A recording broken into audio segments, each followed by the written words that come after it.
नमस्कार. Doctor Babasaheb Ambedkar Marathwada PhD कोर्सवर्कच्या अनुषंगाने घेण्यात येणाऱ्या ऑनलाईन सेमिनारमध्ये मी आपले स्वागत करते.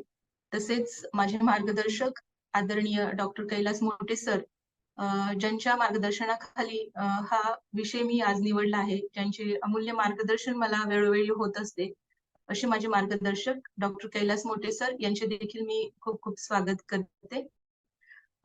आजच्या सेमिनारसाठीचा जो विषय मी निवडलेला आहे, सुरुवातीला मी माझ्या संशोधनाचा विषय आपल्याला सांगू इच्छिते की जालना जिल्ह्यातील माध्यमिक स्तरावरील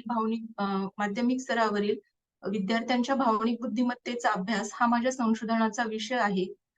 त्या अनुषंगाने आजच्या सेमिनारसाठीचा विषय मी घेतला आहे, तो म्हणजे विद्यार्थ्याच्या व्यक्तिमत्व विकासामध्ये भावनिक बुद्धिमत्तेचे स्थान. तर या अनुषंगाने मी आपल्याशी चर्चा करणार आहे. हा विषय सेमिनारच्या माध्यमातून मी पुढे घेऊन जाणार आहे. तर सुरुवातीला मी सांगू इच्छिते की 21व्या शतकाकडे आपण मार्गमजल करत आहोत. माहितीचा, ज्ञानाचा प्रचंड विस्फोट सध्या आपल्याला झालेला दिसून येत आहे. एका हाकेच्या अंतरावरती जग इथे येऊन ठेपलेलं आहे. थोडक्यात सांगायची गोष्ट म्हणजे की आपण पाहिजे तेव्हा पाहिजे त्या वेळेला जगाच्या सानिध्यामध्ये एकत्रित आलेलो आहोत. आणि थोर तत्वज्ञ, थोर फिलॉसॉफर मॅक्स लुहान यांची संकल्पना होती की a global village in a city. म्हणजे त्यांनी असं सांगितलं होतं की 21व्या शतकाकडे जात असताना अख्खं जग हे एका खेड्यामध्ये रूपांतरित झालेलं आहे. मग हे सगळं होत असताना आपली जी काही शिक्षणाची उद्दिष्टे आहेत, या शिक्षण पद्धतीमध्ये आपला विद्यार्थी एकदम सक्षमपणे टिकून कसा राहील याकडेही आपल्याला लक्ष देणं खूप गरजेचं आहे. जागतिक पातळीवरची जी स्पर्धा वाढलेली आहे, या स्पर्धेमध्ये आपल्याला आपल्या विद्यार्थ्यांना सक्षमपणे टिकून ठेवायचं आहे. त्या अनुषंगाने मी या विषयाची निवड केलेली आहे. त्यासोबतच चार्ल्स डार्विन यांनीही उत्क्रांतीवादाचा सिद्धांत मांडला होता की सर्व्हायव्हल ऑफ द फिटेस्ट, जो सर्व्हाइव्ह करू शकला तोच या जगामध्ये सक्षमपणे टिकून राहील. म्हणजे जर आपल्याला या विद्यार्थ्यांना जागतिक स्पर्धेशी जर आपल्याला फेस करायचं असेल आपल्या विद्यार्थ्यांना, तर त्यांना या सध्याच्या ज्या परिस्थितीमध्ये जागतिक स्पर्धा आहे, या परिस्थितीला जुळवून घेता आलं पाहिजे, त्याच्यामध्ये सर्व्हाइव्ह करता आलं पाहिजे. या अनुषंगाने आपल्या विद्यार्थ्यांची जी काही विकासाची सगळी क्षेत्र आहेत, सर्वांगीण विकास असेल, ज्यामध्ये बौद्धिक, भावनिक, सामाजिक आणि क्रियात्मक, या सगळ्या विकासाच्या क्षेत्राला आपल्याला हात घालणं खूप महत्वाचं आहे. आणि त्या अनुषंगानेच बौद्धिक विकासासोबत विद्यार्थ्यांचा भावनिक विकास देखील तितकाच महत्वाचा असल्या कारणाने मी या विषयाची निवड केलेली आहे. परंतु सध्या परिस्थितीमध्ये जर आपण पाहिलं तर आपल्या शिक्षण पद्धतीमध्ये इन्फॉर्मेशन कम्युनिकेशन टेक्नॉलॉजी आलेली आहे. मल्टीमीडियाचा वापर होताना आपल्याला दिसतो. विद्यार्थ्यांचे जे वर्तन आहे, त्या वर्तनामध्ये कमालीचा बदल आपल्याला घडून येताना दिसून येत आहे. मल्टीमीडियाच्या वापरामुळे विद्यार्थी पाहिजे तेव्हा पाहिजे त्या ठिकाणी ज्ञान ग्रहण करताना आपल्याला दिसतात. परंतु विद्यार्थी बौद्धिकदृष्ट्या या मल्टीमीडियामुळे किंवा टेक्नॉलॉजीमुळे सक्षम होत आहेत, परंतु विद्यार्थ्यांची भावनिक क्षमता त्या प्रमाणामध्ये डेव्हलप होत नाही. जी अंतरक्रिया व्हायला हवी आहे, शिक्षक अंतरक्रिया असेल किंवा शिक्षक विद्यार्थी अंतरक्रिया असेल किंवा विद्यार्थी विद्यार्थी अंतरक्रिया असेल, या अंतरक्रिया न झाल्यामुळे जी काही सोशलायझेशनची प्रोसेस आहे, एकमेकांच्या भावना समजून घेणं किंवा एकमेकांच्या मतांचा आदर करणं, आपली विचार इतरांना पटवून देणं, ही सोशलायझेशनची क्रिया सध्याच्या युगामध्ये आपल्याला घडून येताना दिसून येत नाही. आणि त्यामुळे काय होतंय, विद्यार्थी सक्षम होत आहेत बौद्धिकदृष्ट्या, परंतु ते भावनिकदृष्ट्या एकलकोंडी होताना आपल्याला दिसतात. आणि पुढे चालून होतं काय आहे की ही विद्यार्थी जसं जसं मोठे होतात किंवा समाजामध्ये वावरतात किंवा वर्गामध्ये त्यांची अंतरक्रिया चालू असते, तेव्हा हे विद्यार्थी आपल्या भावना इतरांसोबत व्यवस्थितरित्या शेअर करू शकत नाहीत. आणि अशा परिस्थितीत जेव्हा त्यांना एखादं मोठं अपयश त्यांच्या पदरी पडतं किंवा मोठ्या अपयशाला त्यांना सामोरे जावं लागतं, तेव्हा हे विद्यार्थींना आपल्या फ्रेंड्स सोबत किंवा मित्रांसोबत आपल्या भावना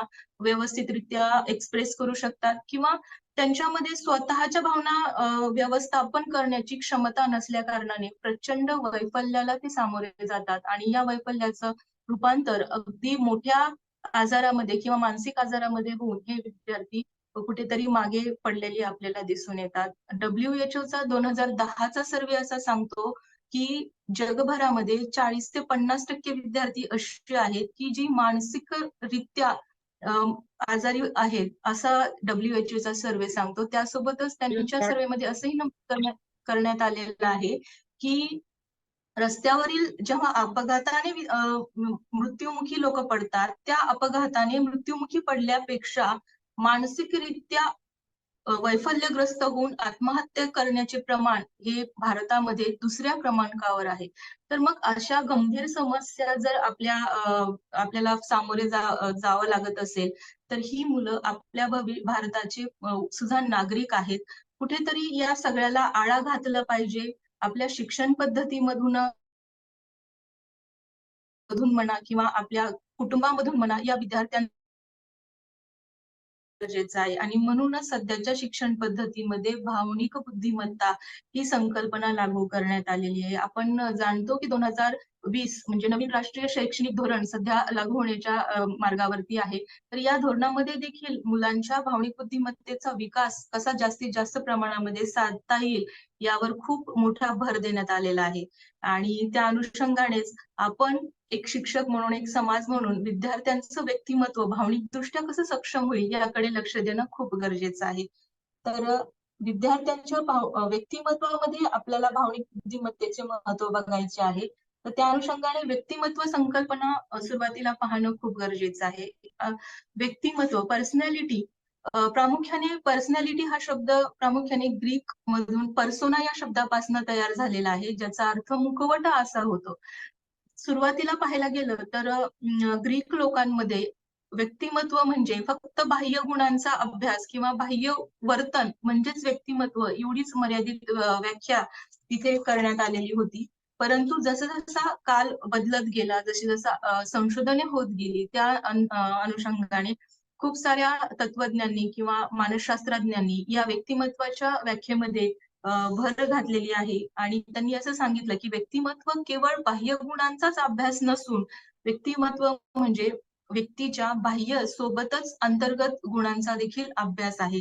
त्या अनुषंगाने मन यांची व्याख्या मला खूप समर्पक वाटते. तर मन यांनी सांगितलं की व्यक्तीची शरीर रचना, वर्तन पद्धती, अभिरुची, अभिवृत्ती, बुद्धिमत्ता, विविध योग्यता, प्रगत वैशिष्ट्यांच्या समूहाला व्यक्तिमत्व असे म्हणतात. म्हणजे थोडक्यात काय तर बाह्य गुण नसून संपूर्ण शरीर रचना, त्या व्यक्तीची वर्तन पद्धती, तो कसा वागतो, व्यक्तिमत्व ही संकल्पना स्पष्ट करत असताना मन यांची व्याख्या समर्पक वाटते. त्यांनी असं नमूद केलेलं आहे की व्यक्तिमत्व म्हणजे फक्त बाह्य गुणांचा अभ्यास नसून तर व्यक्तीचं संपूर्ण शरीर रचना त्याच्यामध्ये अंतर्भूत होतं.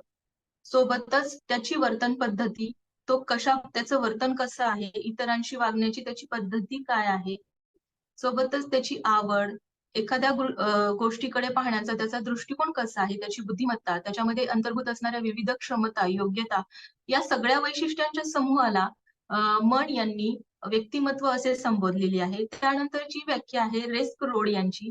ही व्याख्या ही खूप जास्त समर्पक वाटते. ते असे म्हणतात की व्यक्ती व समाज यांच्या संबंधावर आधारित सामाजिकदृष्ट्या स्वीकारणीय व अस्वीकारणीय लक्षणांचा समूह म्हणजे व्यक्तिमत्व होय. पहा, व्यक्ती समाजामध्ये राहत असतो आणि समाजामधूनच त्याचं व्यक्तिमत्व हे उदयास येत असतं. समाजाच्या बऱ्याचशा बाबींचा प्रभाव व्यक्तीच्या व्यक्तिमत्वावर घडून येत असतो. म्हणून ही व्याख्या अधिक जास्त समर्पक वाटते. कारण व्यक्ती आणि समाज या दोन खूप अंतर्मुख बाबी आहेत. जसा समाज असेल, समाजाच्या मूलभूत लक्षणांचा प्रभाव व्यक्तीच्या व्याख्या खूप समर्पक वाटते. एकंदरीतच व्यक्तिमत्व म्हणजे एक व्यक्तीच्या आंतर गुणांचा सोबतच त्याच्या बाह्य गुणांच्या म्हणजे जी गुण आहेत त्यांच्या गुणांचा अभ्यास किंवा त्यांच्या गुणांची बेरीज असं आपण म्हणू शकतो. व्यक्तिमत्वामध्ये आपण बाह्य गुणांसोबत अंतर्गुणांचा जेव्हा अभ्यास करतो, तर अंतर्गुणांमध्ये प्रेरणा, त्याचे विविध विचार, मानसिक क्षमता या सगळ्या गुणांचा अभ्यास करणं तितकंच महत्वाचं आहे. परंतु आजकालच्या सद्य परिस्थितीला जर आपण पाहिलं सद्य परिस्थिती, तर आजची जी परिस्थिती आहे तिथे फक्त बौद्धिक दृष्ट्या सक्षम असणे म्हणजेच व्यक्तिमत्व त्या विद्यार्थ्याचे म्हणा किंवा त्या व्यक्तीचे व्यक्तिमत्व खूप परफेक्ट आहे असं आपण सध्या ग्राह्य धरतोय. ज्याचा आयक्यू जास्त आहे त्याचं व्यक्तिमत्व बेस्ट असं एक गृहीतक आपल्या सध्याच्या परिस्थितीमध्ये आपल्याला पाहायला मिळतं. परंतु असं नसून याची सुरुवात प्रामुख्याने बघायची झालं तर आपल्या कुटुंबापासूनच होते. जेव्हा मूल जन्माला येतं आणि ते जसं-जसं मोठं व्हायला लागतं, तेव्हा पालकच आपल्या कुटुंबामध्ये त्या बालकाला चांगले संस्कार, चांगले मूल्य, चांगल्या व्हॅल्यूज शिकवण्याच्या आधीच आपण त्यांना जे काही बौद्धिकदृष्ट्या सक्षम होणाऱ्या ज्या काही बाबी असतील, घटक असतील, ते आपण त्यांना द्यायला सुरुवात करतो. उदाहरणार्थ त्यांना ए शिकवणं असेल किंवा 1, 2, 3, 4 शिकवणं असेल किंवा राईम्स शिकवणं असेल. यानी मुलं निश्चितच बौद्धिकदृष्ट्या सक्षम होत आहेत. परंतु ही मुलं जेव्हा वर्गामध्ये जातात, जेव्हा इतर मुलांशी त्यांची आंतरक्रिया होते, तेव्हा त्या मुलांशी आंतरक्रिया होत असताना कुठेतरी त्यांना अडचणी निर्माण होतात. समज त्या मुलांच्या हातातून एखादी खेळणी हिसकावून घेतली किंवा एखाद्या स्पर्धेमध्ये ही मुलं ही हारली, तर त्यांना ती हार सहन होत नाही. तर थोडक्यात काय तर कुटुंबापासूनच आपण मुलांना बौद्धिकदृष्ट्या सक्षम करण्यावरच आपण भर देत चाललेलो आहोत. भावनिकदृष्ट्या सक्षम करणं ही सध्याच्या काळाची गरज आहे. जर मुलांना कुटुंबामध्ये संस्कार, चांगली नीतितत्वे, कौशल्य या सगळ्या गोष्टीवर जर पालकांनी लक्ष दिलं, तर मुलं भविष्यामध्ये त्यांचं जे काही करिअर असेल किंवा त्यांचं जे काही व्यक्तिमत्व असेल, हे खूप सक्षमपणे तयार होण्यासाठी मुलांना मार्गदर्शन मिळणार आहे. तर यासाठी भावनिक बुद्धिमत्ता या संकल्पनेचा अभ्यास करणं खूप महत्वाचं वाटतं. भावनिक बुद्धिमत्ता म्हणजे नेमकं काय? तर डॉक्टर गोलमन यांनी ही संकल्पना उदयास आणलेली आहे. आपल्याला बुद्धिमत्ता ही कॉन्सेप्ट माहिती आहे. परंतु भावनिक बुद्धिमत्ता म्हणजे नेमकं काय, की एखाद्या व्यक्तीच्या भावना, स्वतःच्या भावना स्वतःला समजणं आणि दुसऱ्याच्याही भावना समजून घेऊन त्या नियंत्रित करणं म्हणजेच भावनिक बुद्धिमत्ता होय. ही झाली थोडक्यात व्याख्या. परंतु पीटर सॉल्वे आणि जॉन मियर यांनी तांत्रिक किंवा जी व्याख्या मांडलेली आहे, तर ती व्याख्या अशी आहे, की एखाद्याला स्वतःच्या आणि इतरांच्या भावनांची देखरेख करणे, त्यांचे नियंत्रण करण्यास सक्षम बनवणे आणि आपले विचार आणि त्यांना मार्गदर्शन करण्यासाठी भावनांचा उपयोग करणे. म्हणजेच की एखाद्या व्यक्तीला स्वतःच्या आणि इतरांच्या भावनांची देखरेख करता आली पाहिजे. माझ्या स्वतःच्या भावना काय आहेत, तर त्यासोबतच मी ज्यांच्याशी रिएक्ट होतोय, ज्यांच्याशी संपर्क करतोय किंवा ज्यांच्याशी इंटरॅक्शन होतीये, त्या व्यक्तीच्या भावना काय आहेत, त्यासोबतच माझ्या भावनांना मला नियंत्रित करता येतं का? समोरच्यांच्या भावनांचा उद्रेक होत असेल, तर त्यांना नियंत्रित करता येतो. सक्षम बनवणे आणि माझे जे काही विचार असतील, माझे जे काही तत्वे असतील किंवा मतं असतील, ते इतरांना समजून सांगण्यासाठी माझ्या भावनांचा उपयोग होतो का? मी सक्षमपणे इतरांना माझं मत पटवून देऊ शकतो का? या सगळ्यांसाठी केला जाणारा भावनांचा उपयोग म्हणजे भावनिक बुद्धिमत्ता होय, अशी समर्पक व्याख्या पीटर सॉल्वे आणि जॉन मियर यांनी मांडलेली आहे. त्यासोबतच गोलमन, ज्यांना आपण भावनिक बुद्धिमत्तेचे जनक असे म्हणतो, त्यांनी देखील ही व्याख्या मांडलेली आहे, की भावनिक बुद्धिमत्ता ही स्वतःच्या व इतरांच्या भावना ओळखण्याची, त्यांचे मोजमाप करण्याची, नियंत्रण करण्याची क्षमता असते. त्यामुळे स्वतःला प्रेरणा मिळवून भावनांचे योग्य व्यवस्थापन करता येते. यांनी देखील तेच सांगितलेलं आहे, की स्वतःच्या आणि इतरांच्या भावना ज्यांना ओळखता आले, त्या भावनांची पातळी मोजता आली, नियंत्रण करता आलं आणि स्वतःला मोटिव्हेट करून इतरांच्या आणि स्वतःच्या भावनांचे व्यवस्थापन करता आलं किंवा येणं म्हणजेच भावनिक बुद्धिमत्ता होय. तर आता ही नैतिक कौशल्य शिकण्याची प्रक्रिया आहे. भावनात्मक ज्ञान हे प्रत्येक मुलाच्या किंवा व्यक्तीच्या आयुष्यामध्ये तेवढेच महत्वाचे आहे, जेवढे की आपण बौद्धिकदृष्ट्या सक्षम होण्यासाठी वेगवेगळ्या घटकांचा अभ्यास करतो.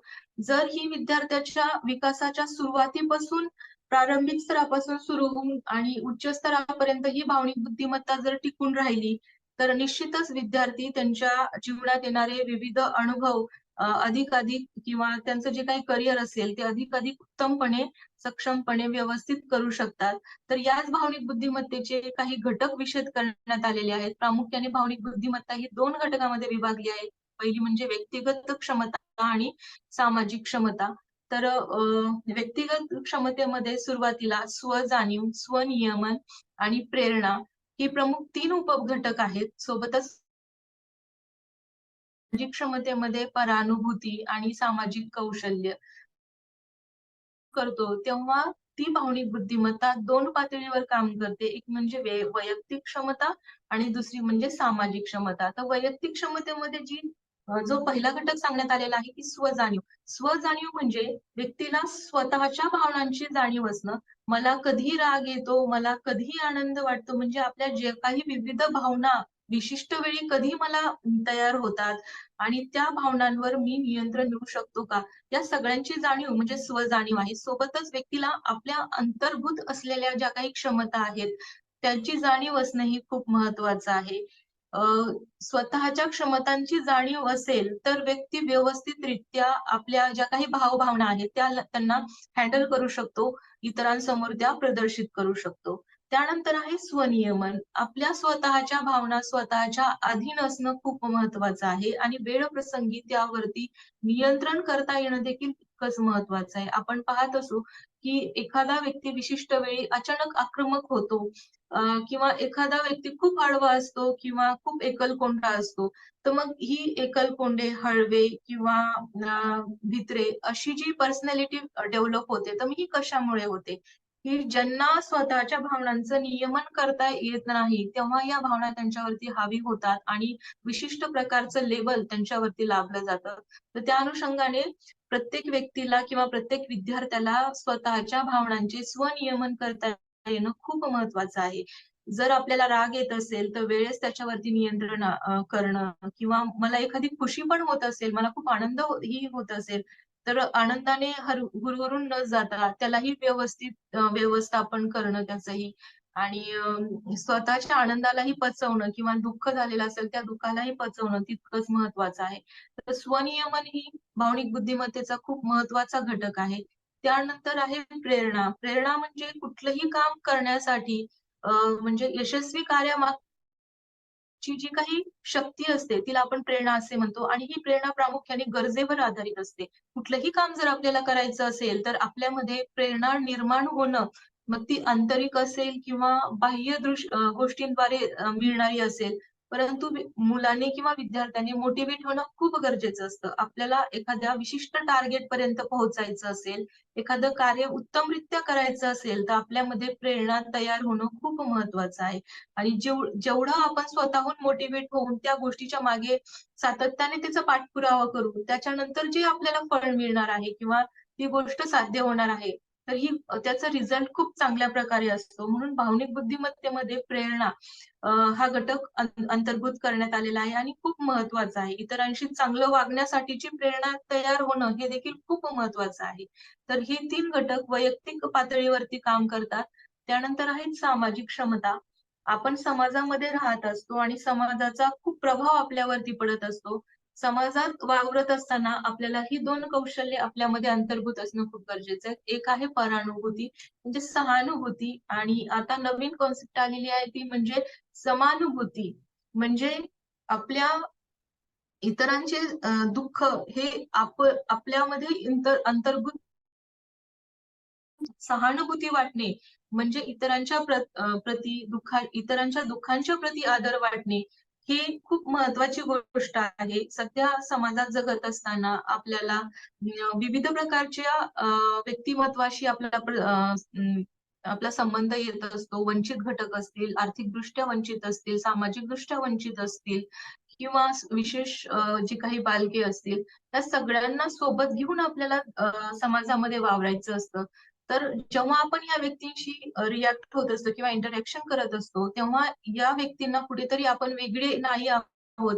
या व्यक्तींसोबत आपल्याला आंतरक्रिया करत असताना तेही आपल्यासारखेच आहेत. हे समजून आपल्याला त्यांना आदर, त्यांना व्हॅल्यू देणं तेवढंच महत्वाचं आहे. म्हणून सामाजिक क्षमतेमध्ये सहानुभूती किंवा समानुभूती हा घटक अंतर्भूत करण्यात आलेला आहे आणि भावनिक बुद्धिमत्तेद्वारे आपण समाजामध्ये वावरत असताना इतरांप्रती सहानुभूती असणं खूप गरजेचं आहे. सहानुभूती असेल तर आपण भावनिकदृष्ट्या इतरांचं दुःख समजून घेऊ शकतो, त्या दुःखाची पातळी समजून घेऊ शकतो आणि त्या प्रमाणामध्ये आपल्याही भावभावना असतील किंवा इतरांच्या भावना असतील, आपण त्यांचं व्यवस्थित व्यवस्थापन करू शकतो. त्यानंतर आहे सामाजिक कौशल्य. सामाजिक कौशल्यामध्ये म्हणजे या कौशल्यामध्ये सांगायचं झालं तर खूप साऱ्या गोष्टी असतात. जेव्हा आपण समोरच्याशी इंटरॅक्शन करत असतो, तेव्हा आपलं मत हे समोरच्याला चांगल्या भाषेमध्ये पटवून देता आलं पाहिजे किंवा समोरच्याची जी काही मते आहेत, तीही आपल्याला मोठ्या मनाने स्वीकारता आली पाहिजेत. बऱ्याचदा माझंच खरं हा दृष्टिकोन व्यक्तींमध्ये असल्या कारणाने जी योग्य माहिती आहे किंवा जे चांगली उदाहरणं आहेत, ते आपण समोरच्याला पटवून नाही देऊ शकत. कारण ती पातळी किंवा ते स्किल आपल्यामध्ये डेव्हलप झालेलं नसतं. इतरांशी आपण आंतरक्रिया व्यवस्थित करू शकत नाही. तर सामाजिक कौशल्यामध्ये हीच महत्त्वाची गोष्ट आहे, की माझं किंवा स्वतःचं मत इतरांना चांगल्या प्रकारे पटवून देता आलं पाहिजे. इतरांचं मत आपल्याला चांगल्या प्रकारे समजून घेता आलं पाहिजे. तसेच टीम वर्क करत असताना सगळ्यांची मतं सोबत घेऊन चालणं हे देखील तितकंच महत्वाचं आहे. तर एकंदरीत भावनिक बुद्धिमत्तेचा चांगला विकास व्हायचा असेल, तर एका व्यक्तीमध्ये, एका विद्यार्थ्यामध्ये त्या सगळ्या क्षमता असणं खूप गरजेचं आहे. या सगळ्या क्षमतांचा विकास जर वयाच्या सुरुवातीपासूनच बालकांमध्ये झाला, तर निश्चितच ते बालक व्यक्तिमत्व आणि भावनिकदृष्ट्या, शारीरिकदृष्ट्या त्याचं व्यक्तिमत्व सक्षम होणार आहे. व्यक्तिमत्वामध्ये भावनिक बुद्धिमत्तेचे स्थान. भावनिक बुद्धिमत्ता या 5 घटकांच्या आधारे आपण विशद केलेली आहे. तर व्यक्तिमत्वामध्ये देखील भावनिक बुद्धिमत्तेचे महत्त्व सांगत असताना प्रामुख्याने या 5 घटकांच्या अनुषंगानेच आपण इथे ते महत्त्व विशद करणार आहोत. तर सुरुवातीला आहे स्वनियमन. अ, आत्ताच्या परिस्थितीमध्ये जर आपण पाहिलं, तर बऱ्याच विद्यार्थ्यांना आपल्या भावभावनांचे अ, व्यवस्थापन करणं सध्याच्या परिस्थितीमध्ये जमत नाही.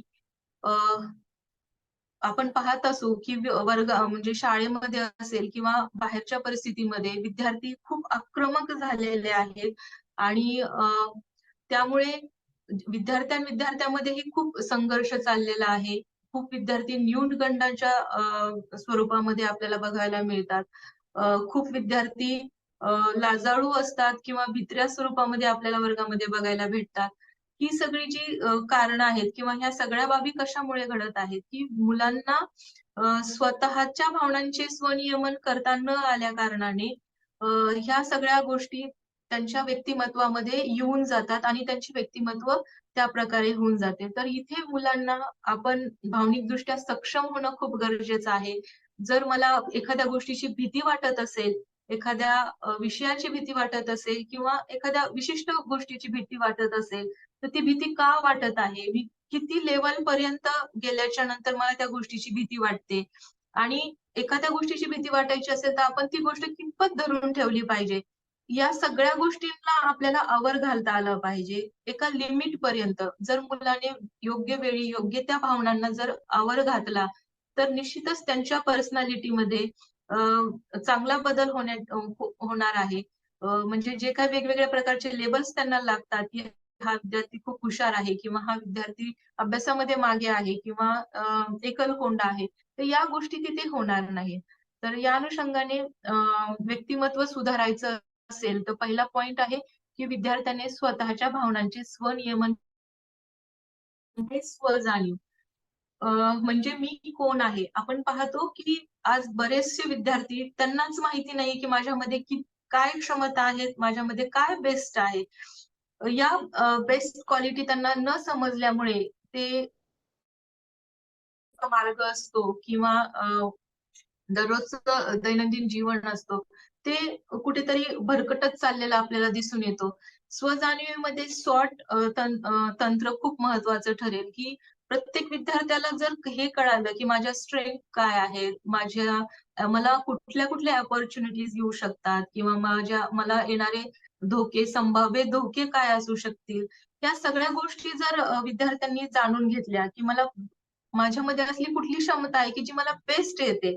या सगळ्या गोष्टींच्या माध्यमातून विद्यार्थी एक सक्षमपणे समोर येऊ शकतो. जर बेस्ट क्वालिटी त्याला कळल्या, तर त्याचा आत्मविश्वास देखील वाढणार आहे आणि जेणेकरून ज्या काही चुकीच्या बाबी होतात, समज मला मॅथ्समध्ये खूप धावू शकेल, परंतु मला खूप मोठ्या शर्यती जिंकायच्या असतील, तर मला सगळ्यांना सोबत घेऊन अशा अनेक शर्यती जिंकाव्या लागतील. थोडक्यात काय तर सगळ्यांना सोबत घेऊन जाणं आणि इतरांप्रती सहानुभूती असणं हे खूप महत्वाचं आहे. त्याच्यानंतर आहे सामाजिक कौशल्य. अ, उत्तम व्यक्तिमत्वामध्ये सामाजिक कौशल्य खूप महत्वाची भर घालतो. जसं की टीम वर्क असेल किंवा आपलं जे काही संवाद कौशल्य असेल, इतरांना आपली मतं पटवून द्यायची असतील, तर आपण जर इतर समोरच्याला चांगल्या प्रकारे कन्व्हिन्स करू शकत असू, तर निश्चितच आपलं व्यक्तिमत्व हे उत्कृष्टपणे उदयास येणार आहे. तर विद्यार्थ्यांमध्ये सध्याला सामाजिक कौशल्य किंवा इतरांना मदत असेल, इतरांना प्रेरणा देण्याची गोष्ट असेल किंवा इतरांना सहकार्य करण्याची गोष्ट असेल, तर या बाबी सामाजिक कौशल्यामध्ये येतात. जितकं तुम्ही सामाजिक कौशल्यावर भर द्याल किंवा त्याच्यावर तुम्ही जास्त काम कराल, तेवढं तुमचं व्यक्तिमत्व चांगल्या प्रकारे उदयास येणार आहे. तर हे विद्यार्थ्यांना समजणं आवश्यक आहे. प्रेरणा. प्रेरणा भावनिक बुद्धिमत्तेमधील महत्वाचा घटक आहे. विद्यार्थ्यांना आपल्या करिअरचा मार्ग निवडायचा असतो. चांगल्या पदावर नोकरी करायची असते. त्यासोबतच एक उत्तम नागरिक देखील म्हणजे उत्तम नागरिक म्हणून देखील उदयास यायचं असतं. तर ज्या काही समाजामध्ये जे काही थोर मंडळी होऊन गेलेली असतील, त्यांच्या विचारांची प्रेरणा असेल किंवा स्वतःमध्ये अंतर्भूत झालेली प्रेरणा असेल, या प्रेरणाला जागृत करणं विद्यार्थ्यांना खूप गरजेचं आहे. एखाद्या गोष्टीला मिळवण्याची प्रेरणा जर विद्यार्थ्यांमध्ये निर्माण होत असेल, तर निश्चितच तो त्या गोष्टीचा सातत्याने पाठपुरावा करणार आहे आणि एका चांगल्या बाबीचं फळ त्याला मिळणार आहे. एका चांगल्या व्यक्तिमत्वाची निर्मिती त्या अंतर्गत होणार आहे. त्या अनुषंगाने विद्यार्थ्यांनी सतत प्रेरणादायी राहिलं पाहिजे आणि इतरांकडून सतत प्रेरणा देखील चांगल्या गोष्टींची घेतली पाहिजे. त्यानंतर आहे सर थोडं साईडला कराल का? ते व्यवस्थित दिसत नाहीये. नेतृत्वाची आणि जबाबदारीची जाणीव. आपण पाहिलं असेल की उत्तम नेतृत्व तेव्हाच उदयास येतं की जेव्हा जो व्यक्ती असेल तो सगळ्यांना सोबत घेऊन चालतोय. टीम वर्क ज्याला आपण म्हणतो की माझ्या टीममध्ये जे काही सहकारी आहेत त्यांच्या मताचा आदर असेल किंवा त्यांच्या मतांना आदर देणं असेल, या सगळ्या गोष्टी जेव्हा अंतर्भूत होतात, तेव्हाच एक उत्तम नेतृत्व तयार होत असतं.